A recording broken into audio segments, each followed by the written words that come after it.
After studying this module, you shall be able to understand the concept of economic system and its different units. Know how the scarce resources of an economy are allocated for economic growth in different economic systems adopted in the world. Analyze the impact of ecosystems on the economic environment of the nation and vice versa. Gain an insight with regard to the type of planning required in different economic systems. An economy is a system by which people get a living. It is a collection of production units, for example, farms, factories, service centers, government offices, schools, colleges, banks, etc. On the other hand, an economic system has been referred to as an organization for the purpose of satisfying man's wants from the utilization of the means of production at his disposal. The nature of an economic system relies on the agencies which are permitted to own and put to use the productive resources, extent of individuals' initiative permitted in the economic activity, types of incentives offered to employees, and the process of price determination. An economic system may be defining what to produce, how to produce it, and for whom to be produced. Depending on the products produced and the environment, certain economic strategies will be more successful than others. So, an economy is a man-made organization for the satisfaction of human wants. According to A.J. Brown, an economy is a system by which people get living. The way man attempts to get a living differs in major respects from time to time and from place to place. In primitive times, get a living was simple, but with growth of civilization, it has become much more complex. Here it is important to note that the way person earns his or her living must be legal and fair. Unfair and illegal means such as robbery, smuggling may earn income for oneself, but should not be taken into consideration as gainful economic activity or a system of get a living. It will therefore be appropriate to call that economy is a framework where all economic activities are carried out. Some of the salient features of an economy are: 1. Economic institutions are man-made, thus an economy is what we make it. 2. Economic institutions can be created, destroyed, replaced or changed. For example, the capitalism was replaced by communism in 1917 in USSR, and communism was destroyed in 1989 through a series of economic reforms by former USSR. In India, after independence in 1947, through economic and social reforms, we abolished zamindari system and introduced many land reforms. 3. Level of economic activities keep on changing. 4. Producers and consumers are the same persons. Thus, they have a dual role. As producers, they work and produce certain goods and services and consume the same as consumers. 5th, production, consumption and investment are the vital processes of an economy. 6. In modern complex economies, we use money as a medium of exchange. 7. Nowadays, the government intervention in the economy is considered undesirable. We shall now throw some light on the types of economies. As we know that an economy is a man-made organization which is created, destroyed or changed as per the requirement of the society. We can differentiate in various types of economic systems on the basis of following criteria: on the basis of ownership and control over means of production or resources.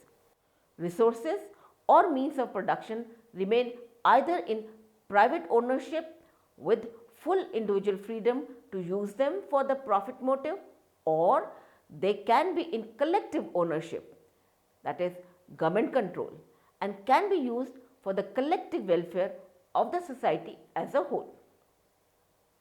Based on the criteria of degree of individual freedom and profit motive, economies are as follows: A. Capitalistic or free enterprise economy. B. Socialist or centrally planned economy. C. Mixed economy. A. Capitalist economy. The capitalist or free enterprise economy is the oldest form of economy. Earlier, economists supported the policy of laissez-faire, meaning leave free. They advocated minimum government intervention in the economic activities. The following are the main features of a capitalist economy. 1. Private property. In a capitalism system, all the individuals have the right to own property. An individual can acquire property and use it for the benefit of his own family. There is no restriction on the ownership of land, machines, mines, factories, and to earn profit and accumulate wealth. After the death of a person, the property or the wealth is transferred to the legal heirs. Thus, the institution of private property is sustained over time by the right of inheritance. 2. Freedom of enterprise. That is, in a capitalist economy, the government does not coordinate production decisions of the citizens. Individuals are free to choose any occupation. Freedom of enterprise implies that business firms are free to acquire resources and use them in the production of any good or service. The firms are also free to sell their product in the markets of their choice. A worker is free to choose his or her employer. In small business units, owner himself takes the risk of production and earns profits or loss for himself. But in modern corporations, the shareholders take risks, whereas paid directors manage business. Thus, the individual supervision of one's own capital is now no longer required to earn profits. Government or any other agency does not impose restrictions or obstacles in the way of workers to enter or leave a particular industry. A worker chooses that occupation where his income is maximum. Third, consumer sovereignty. In a capitalist economy, consumers are like a king. They have the full freedom to spend their income on goods and services that give them maximum satisfaction. In capitalist system, production is guided by consumers' choices. The freedom of consumer is called consumer's sovereignty. Fourth, profit motive. Self-interest is a guiding principle in capitalism. Entrepreneurs know that they will own the profit or loss after the payment to all other factors of production. Therefore, they are always motivated to maximize their residual profits by minimizing cost and maximizing revenue. This makes the capitalist economy an efficient and self-regulated economy. Fifth, competition. There are no restrictions on the entry and exit of firms in a capitalist system. The large number of producers is available to supply a particular good or service, and therefore no firm can earn more than normal profit. Competition is a fundamental feature of capitalist economy and essential to safeguard against consumers' exploitation. Although due to large size and product distinction, monopolistic tendencies have grown these days. Still, the competition can be seen among large number of firms. Sixth, importance of markets and prices. The important feature of capitalism, like private property, freedom of choice, profit motive and competition, make a room for free and efficient functioning of price mechanism. Capitalism is essentially a market economy where every commodity has a price. The forces of demand and supply in an industry determine this price. Firms which are able to adjust at a given price earn normal profit, and those who fail to do so often quit the industry. A producer will produce those goods which give him more profit. 7. Absence of government interference. In a free enterprise or a capitalist economy, the price system plays an important role of coordinating agent. Government intervention and support is not required. The role of government is to help in free and efficient functioning of the markets. Capitalism in today's world. Pure capitalism is not seen in the world nowadays. The economies of USA, UK, France, Netherlands, Spain, Portugal, Australia, etc. are known as capitalistic countries with active role of their respective government in economic development. B. Socialist economy. In the socialist or centrally planned economies, all the productive resources are owned and controlled by the government in overall interest of the society. A central planning authority takes the decisions. The socialist economy has the following main features. 1. Collective ownership of means of production. In a socialist economy, means of production are owned by the government on behalf of the people. The institution of private property is abolished and no individual is allowed to own any production unit and accumulate wealth and transfer it to their heirs. However, people may own some durable goods for their personal use. 2. Social welfare objective. The decisions are taken by the government at macro level with the objective of maximization of social welfare in mind rather than maximization of individual profits. The forces of demand and supply do not play an important role. Careful decisions are taken with the welfare objective in mind. 3. Central planning. Economic planning is an essential feature of a socialist economy. The central planning authority, keeping the national priorities and availability of resources in mind, allocates resources. Government takes all economic decisions regarding production, consumption and investments, keeping in mind the present and future needs. The planning authorities fix targets for various sectors and ensure efficient utilization of resources. 4. Reduction in inequalities. The institutions of private property and inheritance are at the root of inequalities of income and wealth in a capitalist economy. By abolishing these twin institutions, a socialist economic system is able to reduce the inequalities of income. It is important to note that perfect equality in income and wealth is neither desirable nor practicable. 5th, no class conflict. In capitalist economy, the interests of the workers and management are different. Both of them want to maximize their own individual profit or earnings. This results in class conflict in a capitalist economy. In socialism, there is no competition among classes. Every person is a worker, so there is no class conflict. All are co-workers. Socialism in today's world. Countries such as Russia, China and many Eastern European countries are said to be socialist countries, but they are changing now and encouraging liberalization in their countries for their economic development. C. Mixed economy. A mixed economy combines the best features of capitalism and socialism.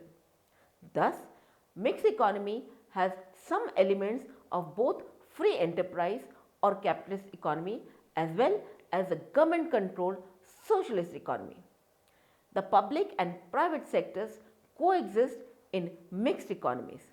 The main characteristics of mixed economy are as follows. 1. Coexistence of public and private sector. The private sector consists of production units that are owned privately and work on the basis of profit motive. The public sector consists of production units owned by the government and works on the basis of social welfare. The areas of economic activities of each sector are generally demarcated.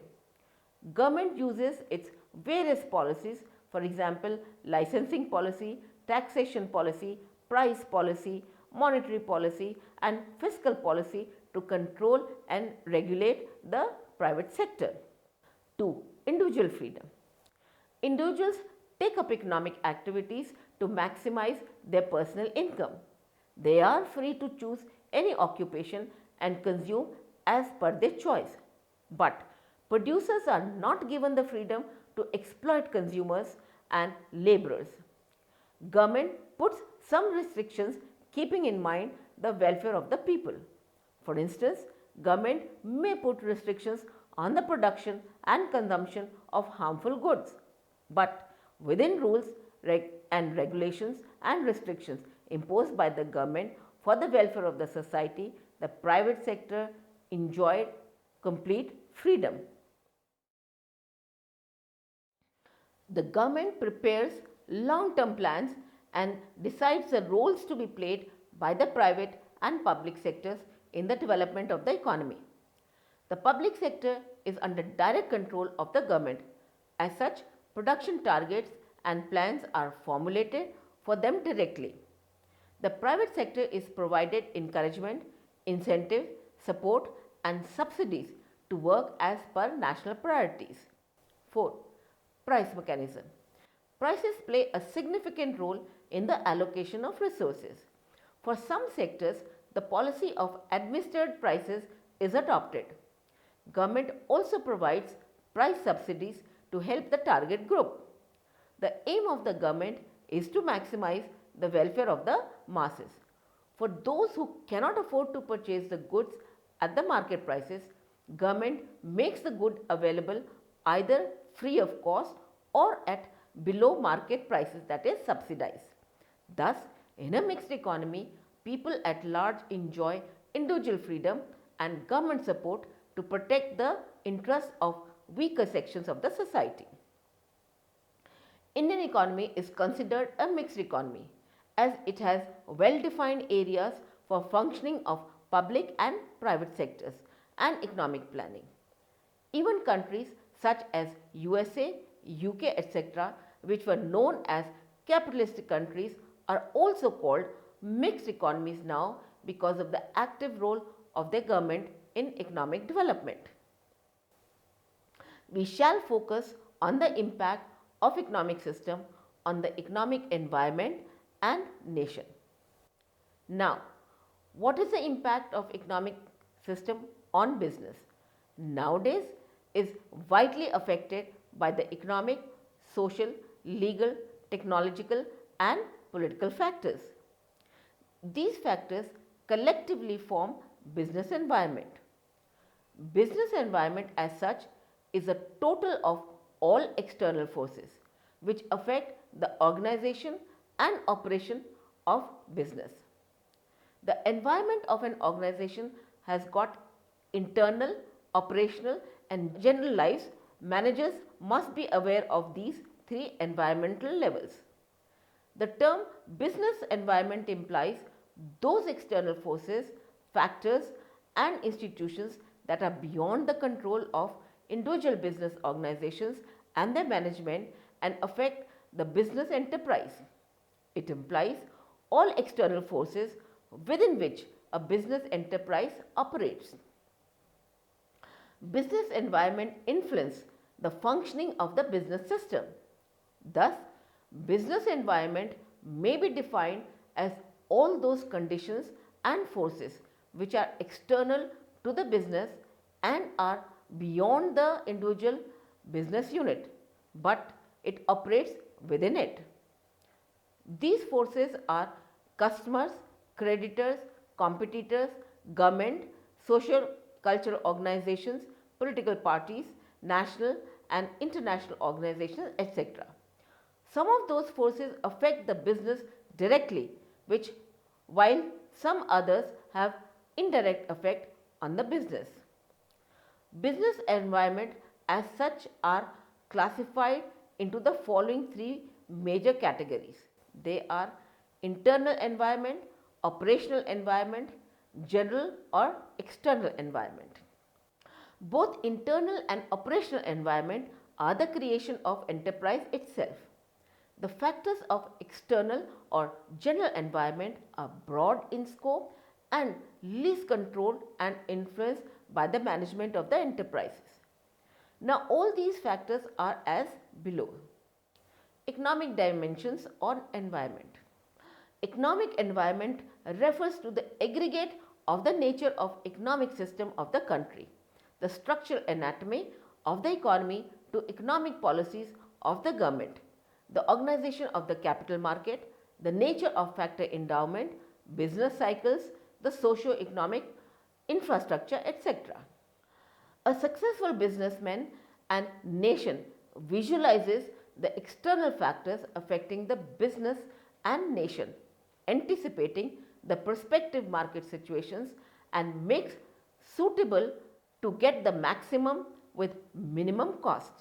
Social dimension on environment. The social dimension or environment of a nation determines the value system of the society, which in turn affects the functioning of the business. Sociological factors such as cost structure, customs and conventions, cultural heritage, view towards wealth and income, and scientific methods, respect of seniority, mobility of labor, etc., have far-reaching impact on the business. These factors determine the work culture and mobility of labor, work groups, etc. For instance, the nature of goods and services to be produced depends upon the demand of the people, which in turn is affected by their attitudes, customs, so as cultural values, fashion, etc. Socio-cultural environment determines the code of conduct the business should follow. The social groups such as trade unions or consumer forum will interfere if the business follows the unethical practices. For instance, if the firm is not paying fair wages to its business and is indulging in black marketing or adulteration, consumer forums and various government agencies will take action against the business. Political environment. The political environment of a nation is influenced by the political organizations such as philosophy of political parties, ideology of government or party in power, nature and extent of bureaucracy influence of primary groups, etc. Political stability in the country, foreign policy, defense and military policy, image of the country and its leaders in and outside the country. The political environment of the nation influences the business to a great extent. Legal regulatory environment. Legal environment includes flexibility and adaptability of law and other legal rules governing the business. It may include the exact rulings and decisions of the courts. These affect the business and its managers to a great extent. For instance, in 1992, the Supreme Court ordered the closure of a number of tanneries in Kanpur as they were polluting Holy Ganga. In August 1993, several foundries around the famous Taj Mahal were ordered to be closed down because of air pollution caused by them had adverse impact on the whiteness of Taj Mahal. Technical dimensions or environment. The business in a country is generally influenced by the technological development. The technology adopted by the industry determines the types and the quality of goods and services to be produced and the type and quality of plant and equipment to be used. Technological environment influences the business in terms of investment in technology, consistent application of technology and the effects of technology on markets. In India, advancements in automation and information technology have posed the challenging situation for the organization in future. After knowing types of economies and the impact of economic system on the economic environment and nation, efficient utilization of scarce resources is important for any economy. And why it is important for the economy? The allocation of resources is an economic theory concerned with the discovery of how nations, companies or individuals distribute economic resources or inputs in the economic marketplace. Traditional business inputs are land, labor and capital. There are three major systems that can be distinguished in many parts of the world economy. In capitalist economies, economic decisions are made by the individuals. The unfettered interaction of the individuals and companies in the marketplace determines how resources are allocated and goods are distributed. Individuals choose how to invest their personal resources, what training to pursue, what jobs to take, what goods or services to produce, and individuals decide what to consume. Within a pure market economy, the government is entirely absent from economic affairs. The United States in the late 19th century, at the height of laissez-faire era, was about as close as we have seen to a pure market economy in modern practice. Socialist economy. An economy where supply and price are regulated by government rather than market forces is a socialist economy. Government planners decide which goods and services are produced and how they are distributed, typically associated with a socialist or communist country. The means of production are publicly owned in the form of state control or as a collective ownership, and various committees make decisions regarding their use. The government owns scarce resources and all economic decisions related to the allocation of resources and investment is under the control of an authoritative body, that is government. There is a market for consumer goods and labor, but very often the consumers do not have the choice to spend their money in a way they would like, as the state sets production targets and growth rates according to its own view of people's wants. Income and wealth distribution is decided by the state. Therefore, market prices have little part in informing resource allocation decisions and queuing rations for scarce goods. Advantages. Duplication of resources cannot be eliminated. More control to achieve goals of economic and social well-being. No inflation as prices are controlled. Disadvantages. Loss of independence and free choice. Lack of variety and quality of goods and services available for consumers. Extreme administration and supervision levels result in high outlay. It is also known as command economic system or planned economy. The government controls the economy. The state decides how to use and distribute resources. The government regulates prices and wages. It may even determine what sort of work individuals do.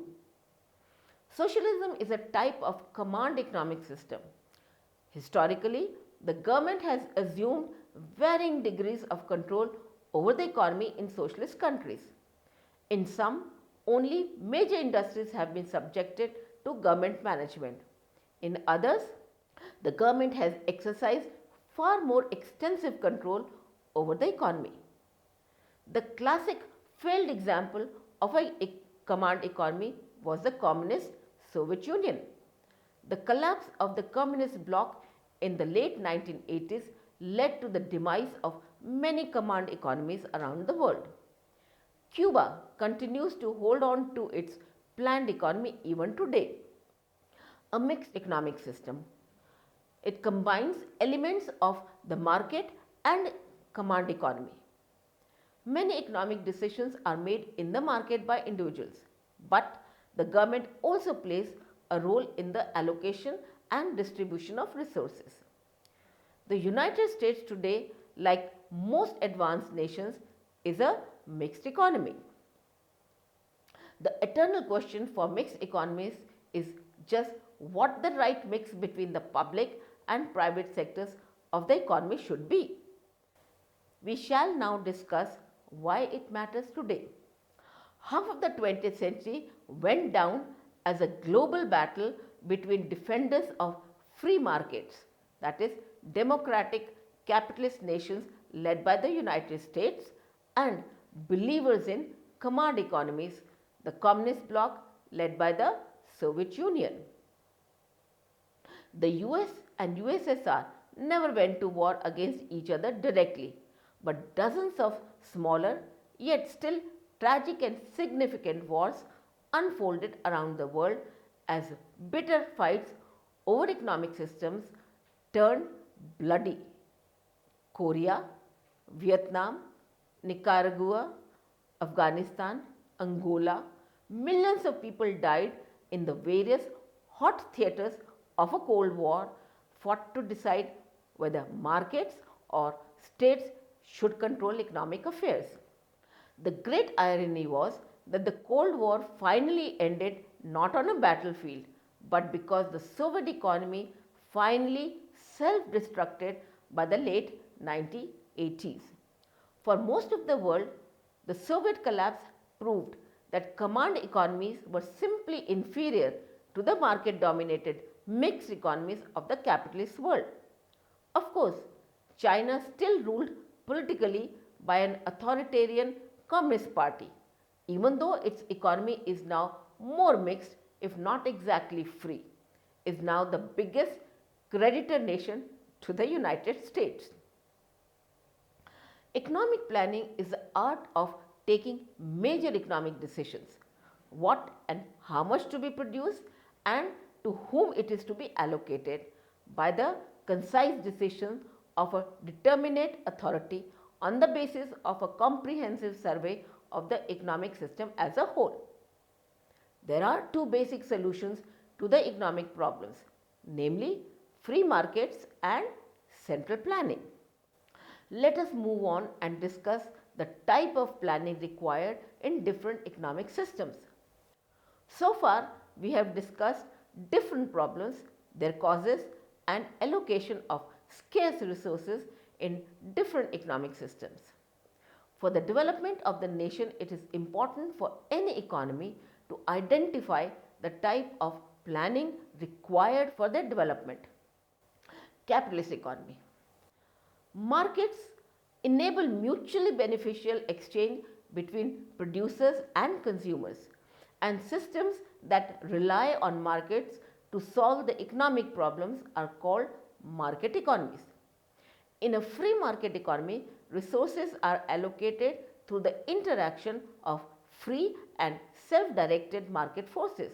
This means that what to produce are determined by the consumers, how to produce is determined by producers, and who gets the products depends on the purchasing power of the consumers. Market economies work by allowing the direct interaction of consumers and producers who are pursuing their own self-interest. The pursuit of self-interest is at the heart of free market economies. Socialist or command economies. The second solution to the economic problem is the allocation of scarce resources by the government or an agency appointed by the government. This method is referred to as central planning, and economies that exclusively use central planning are called command economies. In other words, governments direct or command resources to be used in particular ways. For example, governments can force citizens to pay taxes and decide how many roads or hospitals are to be built. Command economies have certain advantages over free market economies, especially in terms of the coordination of scarce resources at times of crisis, such as a war or following a natural disaster. Free markets also fail at times to allocate resources efficiently, so remedies often involve the allocation of resources by the government to compensate for these failures. Command economies have certain advantages over free market economies, especially in terms of the coordination of scarce resources at times of crisis such as a war or a natural disaster. Free markets also fail at times to allocate resources efficiently. So, remedies often involve the allocation of resources by the government to compensate for these failures. Mixed economies. There is a third type of economy involving a combination of market forces and central planning called mixed economies. Mixed economies may have a distinct private sector where resources are allocated primarily by market forces such as the grocery sector of UK economy. Mixed economies may also have a distinct public sector where resources are allocated mainly by the government such as defense, police and fire services. In many sectors, resources are allocated by a combination of markets and planning such as healthcare and which have both public and private provision. In reality, all economies are mixed, though there are wide variations in the amount of mix and the balance between public and private sector. For example, in Cuba, the government allocates the vast majority of resources, while in Europe, most economies have an even mix between markets and planning. Economic systems can be evaluated in terms of how efficient they are in achieving economic objectives. We shall now recapitulate what we have learned so far. The purpose of every economy is to satisfy human wants by using limited or scarce resources available and known to a society. These wants can be satisfied by production and consumption of goods and services. For production, the factors of production are engaged in some economic activities. These economic activities bring income to the economic agents that can either be consumed or saved and invested. On account of these gainful economic activities and accumulated earnings, some countries grow fast while others cannot attain such a high growth rate. As a result, some economies attain the status of developed economies while others remain underdeveloped or developing economies. They are also known as rich and poor economies. We can look at economies on the basis of ownership of resources. The resources available may be in private ownership or in the collective ownership. Thus, there are different ways to look at the economy and its level of development. In this chapter, we have explained how scarce resources of the nation are allocated in different economic systems effectively and type planning required for the development of the nation and society.